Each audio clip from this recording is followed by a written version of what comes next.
On passe maintenant au muscle de la loge latérale de la jambe. La loge latérale de la jambe qui présente à décrire deux muscles, le long fibulaire et le court fibulaire.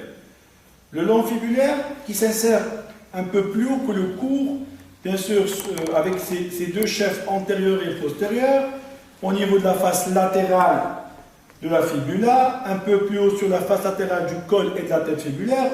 Il se prolonge pour passer au niveau rétromalléolaire externe. Il s'infléchit, il passe au niveau de la face plantaire du pied pour venir se terminer au niveau de la face plantaire, base du premier métatarsien au niveau de sa face plantaire. Le long fibulaire est un muscle qui assure un valgus du pied associé à un abaissement du premier métatarsien. Autrement dit, c'est un muscle qui assure le valgus et la flexion plantaire de la cheville.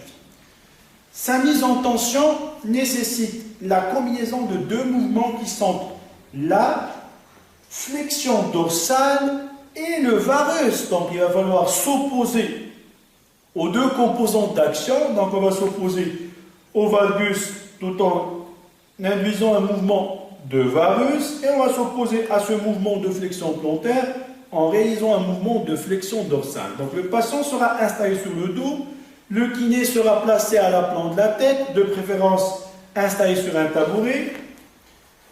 Je vais réaliser une prise en bimanuel enveloppant le moyen, le médio-pied et bien sûr sur un patient détendu, relâché, je vais induire dans un premier temps le mouvement de varus, c'est-à-dire tout en déplaçant le pied vers le dedans, auquel on va rajouter un mouvement de flexion dorsale. Comme ça, on aura réalisé l'opposé des deux composantes d'action qui sont le valgus et la flexion plantaire.